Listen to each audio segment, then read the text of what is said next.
I'm Keith Spera from NOLA.com and the Times-Picayune. Welcome to Let's Talk. My guest today followed very different musical paths that eventually converged. She was a 1960s child star with the Cowsills, the real-life model for the Partridge Family. He is a drummer from Opelousas, whose many credits include Cajun rock band the Blue Runners. They came together in the Continental Drifters, the fondly remembered Americana band that formed in Los Angeles and landed in New Orleans. The Drifters' legacy lives on via a new compilation album, a tribute album, and a book. Here to talk about all that and more are Susan Cowsill and Russ Broussard. Susan and Russ, welcome to Let's Talk. Hey, Keith. Hey, Russ. Hi, Susan. Welcome. So, for a band that technically no longer exists, you guys had a huge 2024. Yeah. Tribute album, best of album, and a book, a biography of the band. Crazy. All came out. That's got to be gratifying that this project you guys created these years ago still merits that sort of attention. Yeah, it's pretty wonderful. You know, I find myself in these family bands. and in a family band, that kind of thing can happen. No, for real though. You break up. I mean, bands that are not either chemically related or just somehow spiritually related, when you break up, you pretty much break up. Mm-hmm. But if there's a thing, it always comes back around again. And the Continental Drifters are a thing, a family thing. So this was just one of those great timing things. Sean Kelly got a bee in his bonnet about writing a book. And this is a guy that you guys know. He's worked with the band. Well, yes, we've known him since he was a kid, literally a kid, as a fan. And he brought it to us, and it just kind of snowballed from there. And he, I believe, is the creator of the idea of getting the compilation with the tribute, which was, I can't even listen to it. It breaks my heart because it's so beautiful. You know, just that, like you said, this many years later, people would care. So we're super excited. It's nice that it's, you know, a reunion because I need another full-time band like a hole in the head. Well said. Thank you. The book is called White Noise and Lightning, the Continental Drifter Story, and the best of album is also called White Noise and Lightning. What's the significance of that phrase? It was from a Vicki Peterson song that is just, which one was it? What? No, Christopher Columbus. Christopher Columbus Highway, yeah, the 10. Wonderful song. God, one of the best Drifter songs we have. And one of the lines is, oh, oh, oh, oh, white noise and lightning. And that just defines us. Or at least in our heyday, we were white noise and lightning personified. Right, that was years ago. You're not so much white noise and lightning anymore. No, we're dim little golden shimmering, like little warm fuzzy lightning people. We're lightning bugs. Lightning bugs. Fireflies. Lightning bugs. Dimensional fireflies. Continental fireflies. I like that. That's good. That's good. That could be an encore band. I like that. Oh my gosh. Let's talk a little bit about the long thread of you guys' individual musical careers. As I said in the intro, Susan, you started off as a kid, literally in the business. Yeah. Your older brothers had a band called called the Siblings. Your siblings had a band called the Cowsills in the 60s. You joined them when you were like 8 or 9, thereabouts? Just 8. Is this something that you wanted to do, or was it kind of like the family obligation? Or did you see them doing it and think, this is cool, I want to be part of this? The two things. I saw them doing it, and it was cool. But anything they did, I mean, you know, they brushed their teeth. I wanted to brush my teeth because they were cool. They were the guys. And it's a good habit to have. And, right. Of one to pick up from them, that would have been a better one for sure. But I definitely, you know, I mean, I had a rock band in our back room, and I don't know what I thought. I was too little to think about it, really, but that's also not true because I was gunning for them. Mm-hmm. And I would sit in a corner playing a tambourine, driving them nuts because they wanted me to disappear anyway. So I wanted you to disappear. They totally did. But you know, they started as a trio. They became a quartet. They got signed to a bunch of different labels without Mom and I. And, you know, it was moving along, but not moving along. And somehow, I couldn't even tell you, somewhere in New York City, a moment had occurred where they stuck my mom in the band, and then they stuck me in the band. And I think I was a babysitting issue. And then my brother Paul got put in the band, who was my main caregiver, so I was suspected that we got put in just for judicious purposes. But I really wanted to, I could sing, I knew I could sing, you know. Yeah, didn't you have to audition? Yeah, I had to audition. You had to audition for your own family band. Yeah. Oh, my brothers, they loved it. They're sitting in the living room just watching me sweat. They're like, yeah, we'll think it over. I'm doing sweet talking guy, giving it everything I've got, you know, in their clothes. I'm probably wearing one of their pants, somebody's shirt, and I got the deal. And you got the job. Yeah. And you guys had a number of hits in the late 60s. You did a bunch of TV shows. I mean, so you got to do the thing. It was the thing. I mean, we're on Ed Sullivan. That's pretty much on Ed Sullivan. The thing of things at that time. And it's like being on Letterman or Late Night or whatever. So yeah, we were the thing. You were the thing. Yep. And then, as I said, the Partridge Family, the TV show, was kind of loosely based on you guys' story. It became loosely based because we turned it down as our actual show, because that was offered to us. To be, it was a reality show before. Correct. Well, it was going to be a sitcom. No, that's what's so funny. You know, think about that, because no, it was not going to be a reality. It was going to be a sitcom with us acting like us, which we could not pull off. We were just too real. It was just like, no. But they did want me and my brother Barry. But we couldn't split up the tribe. I just had to say that for me and him. I say it every time. Couldn't split up the tribe. So the Partridge Family became, and really, quite honestly, I don't really think the Cowsills would be as viable today without the Partridge Family. It's just a constant reminder of we were there. Exactly. Yeah. And in an iconic way that I just don't think it would have stayed. Yeah. No. That's my little story. They fed into both things fed into one another. Absolutely. Yes, for sure. If you're just tuning in, my guests today are Susan Cowsill and Russ Broussard of the Continental Drifters. So fast forwarding a little bit, Cowsill's break up, you're in LA. Yeah. You were basically just kind of floating, hanging out with like all the musicians of the day. I'd say it was kind of, came out of a long-term relationship, broke up with my main guy, and went up on the hill and hung out with my best friend for a year or so, Vicky. And she had just lost her fiance. So we were two crazy chicks up on a hill in LA with musical prowess under our bones. And this is Vicki Peterson? Vicki Peterson of the Bangles, who was y'all. in the Bangles. And she had just got out of the Bangles.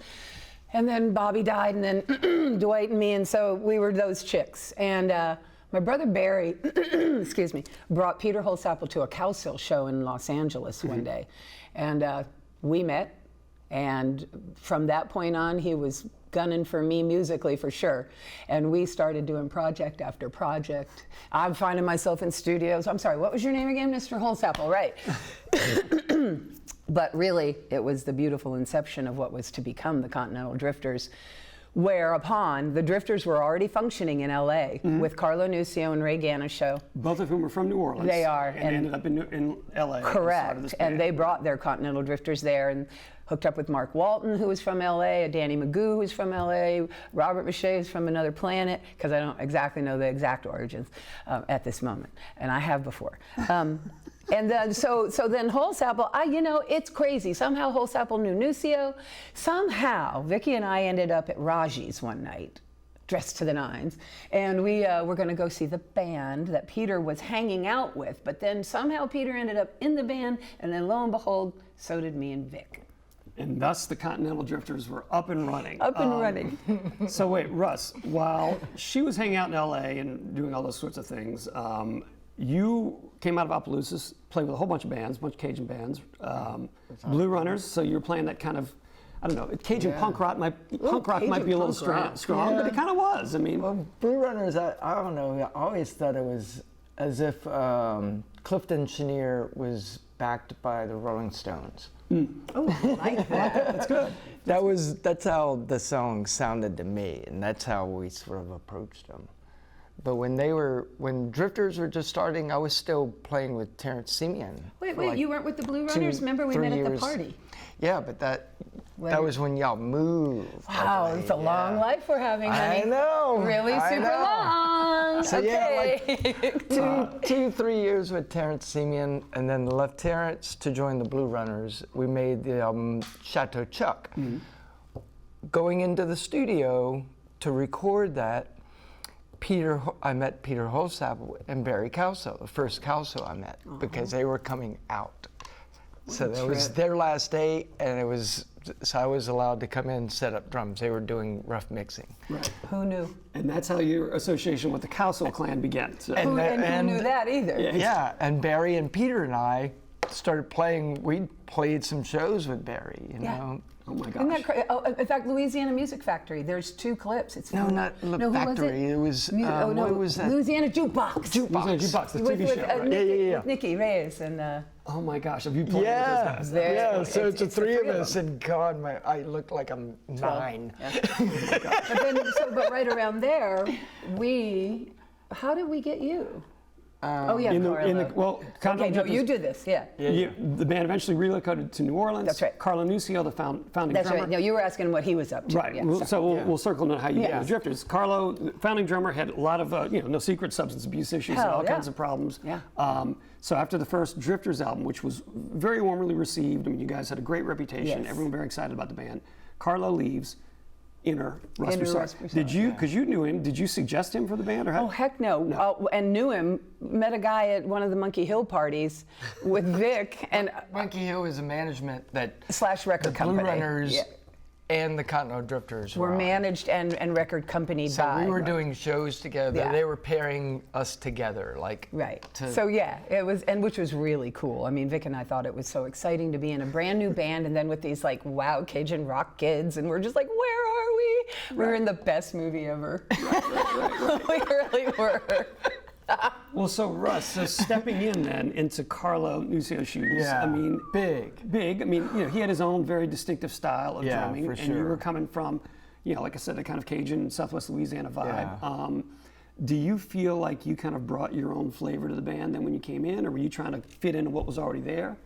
As initially just trying to fit in and find his groove so I could make these songs still feel natural to them. Mm-hmm. That's the job of a drummer, I think, And yeah, it was big. And I studied Carlo like probably as much as I studied Charlie Watts, Keith Moons, John Bonham, Earl Palmer. It was All the like greats. Yeah, all all the the great things, like drummers, the subtle differences in their feel, where their backbeat is, all those things. And Carlo he was challenged because he was very unique, a very unique He did drummer. great. And, We had an audition at I the remember- Mermaid. Remember, we were at the was it the Mermaid you auditioned? The Mermaid Lounge? Yeah. The old warehouse. Yeah. at the club? Yeah. Yep, Jeff yep, was yep. like, all right, y'all, you can use the. Yeah. And you got the gig. So Yeah. Oh, congratulations. yes, he got the gig. He killed it. I And- showed up, so we lost touch because Monkey Hill that all imploded, and I left the Blue Runners, and then I'm freelancing. I'm playing a wedding gig. Oh, that's right. With Tony Green, the Gypsy Jazz Trio thing. And I'm showing up, and the first person I run into coming up the sidewalk is Mark Walton. And Mark bass goes, player. Russ, what are you doing here? And we give each other a big hug. What are you doing here? He goes, I'm getting married.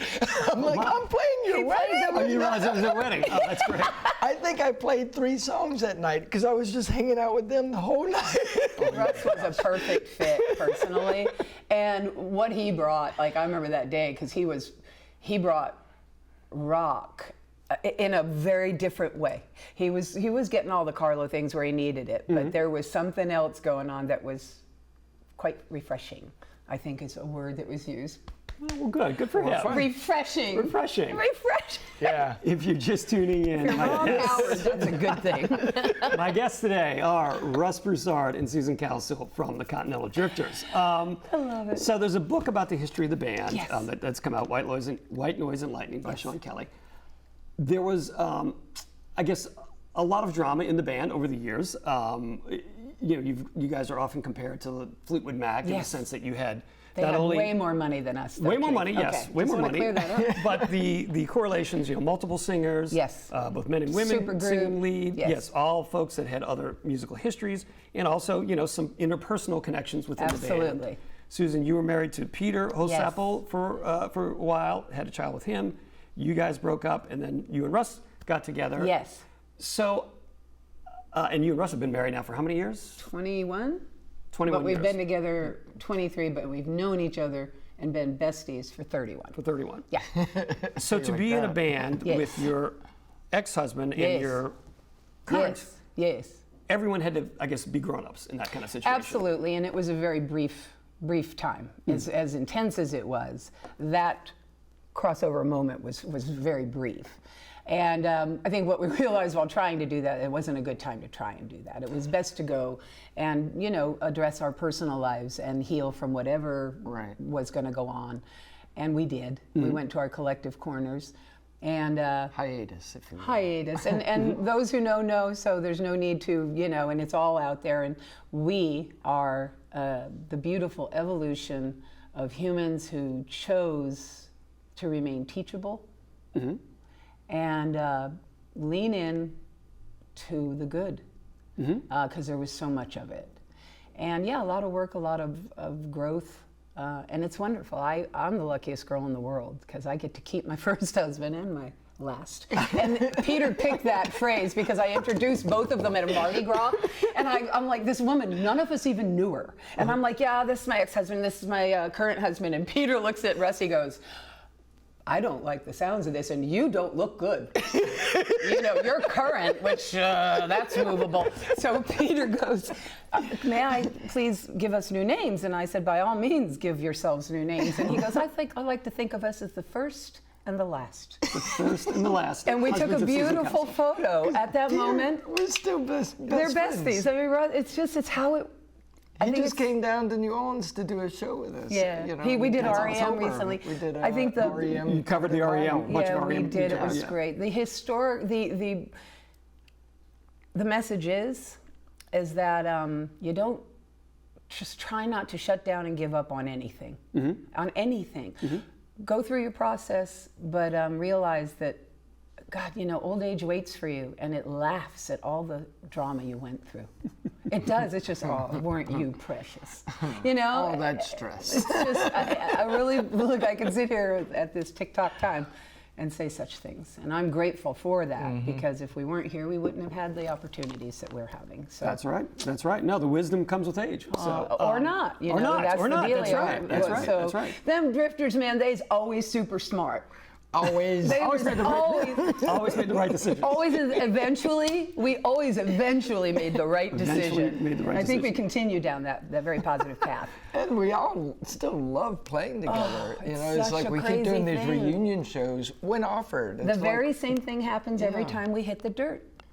Well, y'all got together and played at the 2023 New Orleans Jazz and Yes. Heritage Festival. Y'all did a couple of night shows, and you played out at the Gentilly stage that afternoon. And I caught a chunk of the Jazz Fest show, and it was wonderful. I mean, and it was clear you guys were very much enjoying each other, Big time. enjoying the I'm getting chills music. just talking about it. Yeah, I mean, so to have that much water under the bridge and emerge at this place where you're able to do that now That is is really, to me, that's just being a successful human. It's hard to live through all of life, the grandness of it and the depth of it. It's hard. And that's love too. Yeah. It's not like Fleetwood Mac, in the incentive of millions of dollars, keeping them Oh, well, there you bonded, go. right? I didn't think of that. It's like Yeah, ours are there's choices. no money. right. You're not doing this for millions of dollars. Yeah, that's where the Fleetwood Mac scenario just kind of goes a little bit of the other. Divergent. This is just Yeah. we either choose to love and be around each other. Look, and that's or the both. message in life. That's the end And of we it. all want to. Yeah. We would love to do more. We will. So Well, that's good to hear. That's good to hear. If you're just tuning in, my guests today are Russ Broussard and Susan Cowsill from the Continental Drifters. That perspective that you have on everything now, where the past is the past, you've made peace with it, and you guys have all arrived at this happy place. That enabled you, I would imagine, to cooperate with the making of this book because because a lot of stuff's going to come up. a lot of stuff's going to come out. Of course it right. is. The right person wrote this book because his desire was to express. He expressed it all, but he did it in such a classy way. He purposely told a very tender, sensitive story, and he did it well. Yeah, there's a way to do it accurately and factually, Absolutely. or tabloidy, and he did that not go was for not the going tabloid. to fly. No, Yeah, we all signed on. Look, hey, No we got tabloid. ourselves here. We don't need any kind of nonsense, and that's all that would do. We've all we're done. Yeah. This is the telling of it. This is all you're going to get, gang. You know? Well, no, when we're dead, maybe we'll tell the kids, leave the rights to the kids because we won't care. And they could even sensationalize it even more. I don't know. But anyway. It's up to them. It's totally up to them. I mean, look, you know, as far as it goes for me, I could not be luckier. I have my family bands whenever I want them. Because you still tour at the Cowsills. Absolutely. Quite We're a both bit. in the Cowsills. Both in, yep. and, right, Russ has been the drummer at Cowsills. And Mary Lasang, our local bass player and singer-songwriter lady in town, she's been a Cowsill for at least 18, 20? 10, maybe 10 years. 10? Oh, okay. I'm 20. Because you guys go out, what is it, the Happy Together tour is what Happy it's called? Together with the Turtles. The Turtles and the Cowsills. So Turtles, it's like Cowsills, and everybody in between. We start it, they finish it, and all this wacky, Rotate different. Association, Gary bands. Pocket, Grassroots, Little Anthony, Mark Lindsay. Every time you turn around, it's a 60s flashback. Negron. Chuck Negron from the Three Dog Night, who's our favorite. He's our chief. Oh my gosh! So it is a Chief throwback to the kids. '60s. Yeah, right, Uncle Chief. Yeah, it's a cavalcade of stars, darling. Minus all the craziness. Again, it's all like The craziness. Yeah. Well, as Howard Kalin, Eddie of Flo and Eddie used to say, our drugs have changed. We take Lipitor, Viagra. You know? They were very wild in the '60s. For all of us NOLA people who don't maybe know that. Right. Yes, the Turtles. They hung out with Frank Zappa. The Turtles. Yeah, it's not a band you would think of as being crazy. The Turtles, but they were. But they were. They were bona fide. Too. Yeah. Well, and then beyond the Cowsill gigs, the occasional Drifters reunion, Yes. you've had your own band, you and Russ collaborating on this project for many years. You mentioned it earlier, the Covered in Vinyl series, which you guys have been doing for years. Yes. I mean, where every so often you recreate a classic album in its Yes. entirety. Yes. Still finding fresh things to do that still keep you excited man, and about that started a long time ago. We started it at Carrollton Station. It was known as Susan Cowsill Presents June or July of Yeah, and we did it 2000. once a month for 8 years, 2005. Keith. You learned an entire new album to perform Once a month for every 8 month. years. For 8 years. At the station. That's insane. It became insane, and the realization that we were insane became aware to us, and so we stopped doing that. So it is now just by choice. And we got busier with the cow, everything. The whole world just Cowsills, revved up. Us touring, yeah, and Russ you is know, and then me in freelancing. demand in town doing what he does, and so we're the luckiest people on the planet, frankly. What was the toughest album to learn in that series? Is there one that really was especially challenging? I know what were challenging for me. They were the boy albums that, you know, like The Doors or like Aerosmith. So first of all, we're dealing with really low keys, and then some of the top, and some of the not so delightful Rolling Stone albums. And the Rolling Stones and the sticky, icky, wicky, you know, girl things. And so what I would do was just assign songs that were untawdry for me. I just didn't want to do them. I'd give them to like Pete Winkler when it was Pete, Jimmy, Russ, and Susan. Pete would get all the icky songs, and then when it was like Alex McMurray and all this, then Alex get all the icky songs. Right.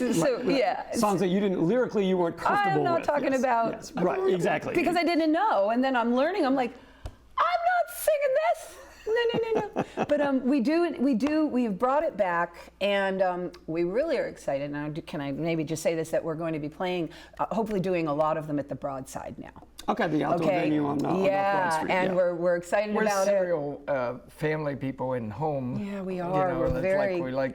we want a home base. like home bases. We And have home base clubs all over the country. You know, So we're shifting over to Broadside. It's beautiful. The space, the ground it's just a lovely vibe over there. And that's where y'all did the REM show. with Peter You did a bunch of- Holzapfel. With Peter, who toured with REM for a Yeah, he while. was the fifth REM. It was he genius. He just came in and You freaking yes. Yes, I freaking yes. Whoa, I'm usually much better. Okay, moving right along. No, he came in. So you had a ringer. He was a guy that He actually was a played with dead. REM. He had all the parts. During He knew all the rehearsal, guitar. all the REM guys are texting. Yeah, it him was and really calling cute. him. How's it Mike going? Mills, Pete Buck. They're like, "How's it going?" Adorable. Mike almost came down to Wish we play could with come- us. He was gonna. He was going to come play. Mike Mills, the bass player. For Yeah, REM. but he had a gig and he was bummed because he loves, the you know, he's a Fillmore. rolling L vibe, Mikey Mills. He's a local boy in his own way. But yeah. All right. Well, good. Well, we got a couple minutes left. Yes. So, I mean, do y'all foresee just doing all these musical things Yeah, as much as you I can, all the way know out? there's going to be another Susan Cowsill record because I can't escape it. And maybe a Drifter. And I know there'll be a Drifter album. New songs? Yes. Not just digging stuff out of the vault? No, yeah. Okay. We're going to write some new ones. I can feel it. Like Okay. a, Peter like writes a a new song every day. The Yeah, guy is yeah. prolific. Peter He sends them prolific to me all the Cowsill. time, and then he tweets them and he amazing. goes, "What do you think of this verse instead?" And I'm just, Yeah, him and Vicky. they're both great. I think he and Vic are sitting over there with a plethora. I couldn't edit that out if I wrote that. Right, you gotta leave that, right. Yeah, but I know, yeah, we're not going to stop. Musicians don't retire, haven't you heard? I got friends my age, they're all like, oh, God, I'm going to take up quilting. I'm like, are you? I mean, you know, back to the Fleetwood Mac analogy, Stevie Nicks still out there doing it. She is. She's out there with my brother Waddy, killing it. If you can go to see Stevie, she's amazing. Waddy Wachtel, the guitar player. Waddy Wachtel Who's is- played with everybody. And Yeah, musical director. Waddy since she was my went oldest solo. brother's best friend. I've known Waddy since I was 5. He's my guy. And yeah, I'm And very an proud of expensive him. wino with Ivan Neville. Yeah. And that's right. He With locals Ivan up. Neville and the he Keith plays Richards with band. Judith Keith Owen Richards. and Harry. He does. Waddy, I'm a big fan of Waddy Wachtel. Right, no, he's played with all those New Orleans guys. he played on our first album. He did. Oh yeah, he played on one of my No, the records. second album. Yeah, River Loveberry's song. All right, but He produced the Cowsills. I bet you didn't know that. I did not know that. Anyway, Wow. keeping All going. the things that come out here in these I'm stories. telling you, half hour. So the bottom line, the greatest hits record, looking back at the material the Drifters did Yes. in the Yes. 90s and early 2000s, that's not going to be the end of it. There will be No more. heavens, no. I can feel it coming. Like All right. like a wind blowing through. All right, well, I look forward to hearing that. Thank you so Susan much. Cowsill, Russ Broussard. Really, thanks for having us. Thank you Honestly, guys for it's being great. here. Great to see you, Dorian Gray. Yeah. It never ages, y'all. Something's up. My publicist right here. Thank you guys for tuning in. I'm Keith Spera. This has been Let's Talk. We'll see you again next week.